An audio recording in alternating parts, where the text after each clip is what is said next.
This is Tank's Vlog, March 31st, 2019. We're halfway home in the Final Four. On Saturday, it was Texas Tech going to the semifinals for the first time in school history as they beat Gonzaga 75-69. The Red Raiders, it was a close game throughout, but they got a pair of big three-pointers from Davide Murati, and that was all she wrote. And that is a bit of an upset because Gonzaga had really played well in the tournament. They were considered to be one of the favorites, but once again, the problem with Gonzaga is they're able to dominate the West Coast Conference, but when they get up to a big boy, when they come up against, say, someone that's equal to them, they usually go down. And that happened again today. The second game saw Virginia complete the road to redemption. First time last year that a team lost to a 16 seed as a 1 seed. This year, Virginia came back, was number 1 again after a 33-3 regular season. Well, 33-3 plus the 4 playoff wins. But only 3 losses in the season, and they got to the Final Four for the first time since 1984, and boy, they needed a miracle, as Carson Edwards of Purdue was having his way out there. But down 3 points, with 5 seconds left, Ty Jerome made the first free throw, missed the second on purpose, and they got the rebound. Mamadi Diakite batted the ball back. Virginia got the ball, and they got the ball back to Mamadi Diakite, who made a beautiful floater at the buzzer, sending it into overtime. And in overtime, it was all Cavaliers as they beat Purdue 80-75. Half the Final Four is set. Now we have 2 more games on Sunday. We have Kentucky against Auburn, and Auburn's going to have a tough time with the injury. I mean, it's a shame what happened to Auburn in their upset win over North Carolina, but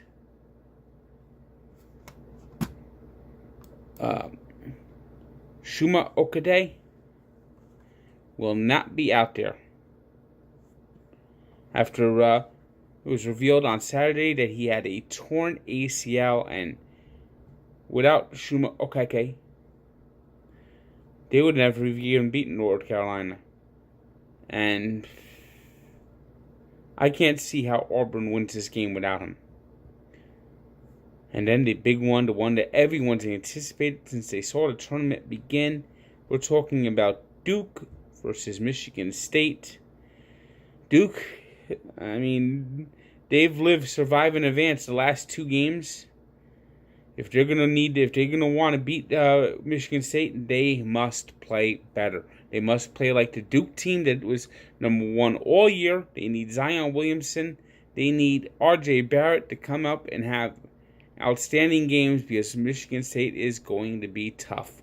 They cannot let another team hang around because I don't think they could dodge another bullet. I think they've used up all 9 of their lives in the last 2 games. So we'll find out by this time tomorrow. We will know who is the Final Four.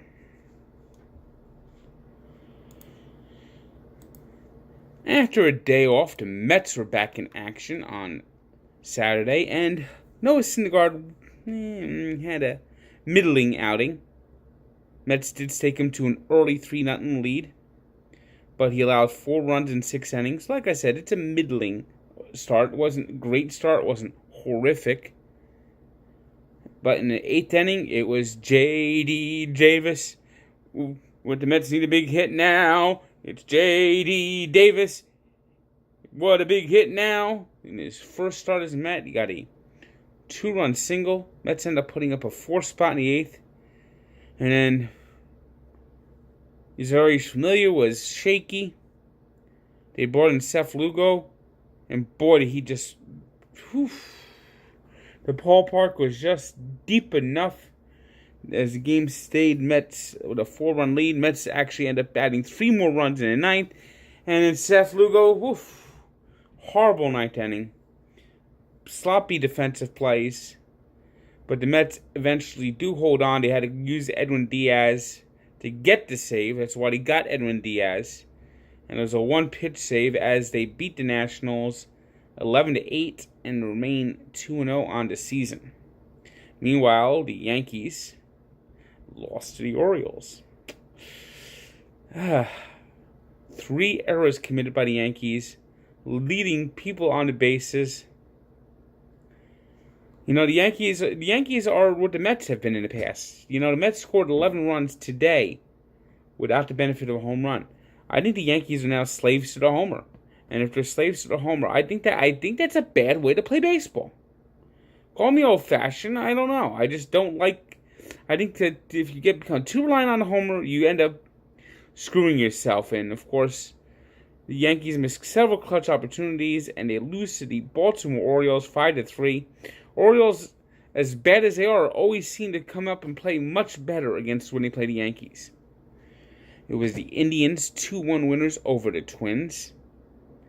The Royals started off 2-0, beating the White Sox 8-6. It was the Blue Jays beating up on the Tigers 3-0. The Phillies got their first home run from Bryce Harper and slugged the Braves 8-6. It was the Rays getting a second straight win against the Astros 3-1. Marlins earned their first win of the season, beating the Rockies 7-3.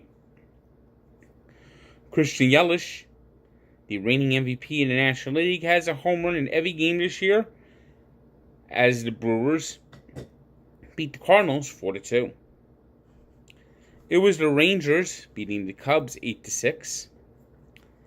The Giants got their first win of the year, beating the Padres 3-2. A's doubled up the Angels 4-2, and the Dodgers pounded the Diamondbacks again.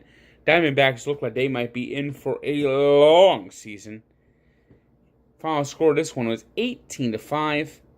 While the Diamondbacks did win Friday, this is two out of 3 games where their pitching staff has just been absolutely toasted. And Cody Bellinger was the big reason why, with 2 home runs and 6 RBI. The reigning champions, meanwhile, lost again to the Mariners. After winning Friday night, it's the second loss in this series for Boston, as the Mariners won 6-5, and Jay Bruce actually got a big hit for a change, a big 3-run homer in the 5th inning.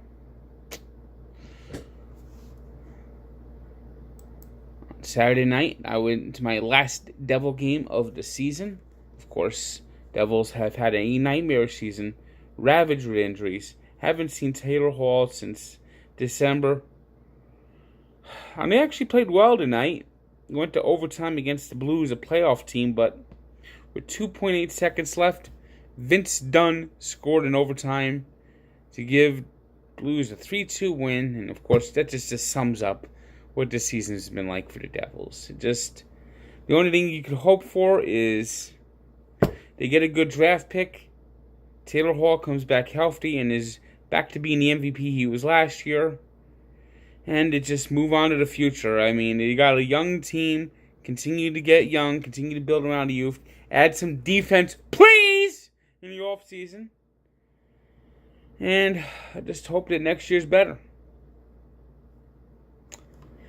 The Capitals went into Tampa and slammed the Lightning 6-3 as Alex Ovechkin, another 50-goal season, scoring goals 50 and 51.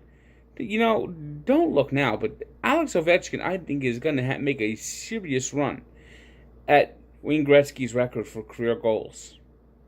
And I would have never thought that possible.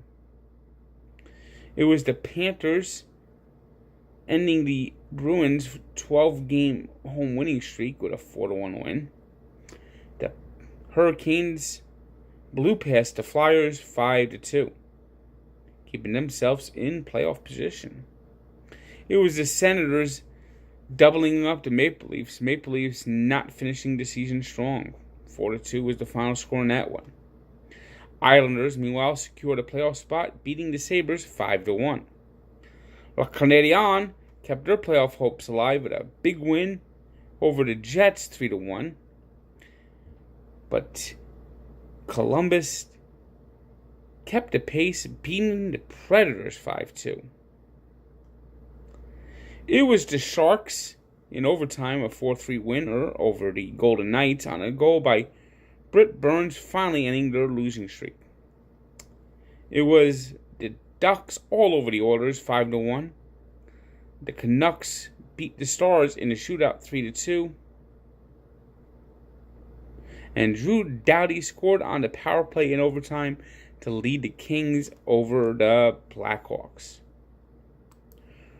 Moving on to the NBA, and the Brooklyn Nets, playing a home game for the first time in ages, went out and actually had an impressive night.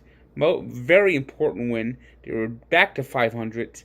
Playoff hopes in peril, but they beat the Boston Celtics 39-38. As the season dwindles down to the last few games, they need every win they can get. Big night from D'Angelo Russell. And the Miami Heat are just a half game back. Heat are just right on their tail. Heat beat up the hapless New York Knicks 100-92. At 14-62, the Knicks are all but assured of having the most lottery balls when they get ready for the draft lottery. It was the Clippers, 132-108 winners over the Cadabers. The Rockets shot past the Kings, 119-108. Another 50-point night from James Harden, as he got a triple-double with 11 rebounds and 10 assists. It's a two-man race for the MVP, and it's do you want the scorer of James Harden, 50, 11, 10, the 30-point streak, or are you going to go Giannis Antetokounmpo and how he has lifted the Bucks into the best record in the NBA? That's what's going to determine who gets the MVP. Also, not good for the Nets is that the Pistons won 99-90, and the Magic went into Indiana and won 121-116. So all the teams that are battling for those last spots won on Saturday. It was the Raptors, 124-101 winners over the Terribles. The 76ers beat the Timberwolves 118-109. The Grizzlies were 120-115 winners over the Suns. Suns, who last year were the worst team in the NBA, are just behind the Knicks at 17-68. It was Devin Booker leading the way for Phoenix with 48 points, 11 assists in a losing effort. You know, that's what I keep saying. The Suns have so much talent. It is absolutely stunning that they weren't better this year.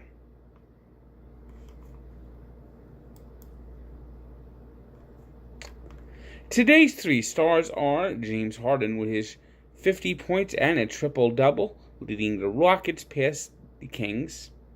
Cody Bellinger, 2 home runs, 6 RBI as the Dodgers hammered the Diamondbacks. And Carson Edwards, in a losing effort for Purdue, carried the Boilermakers nearly into the Final Four.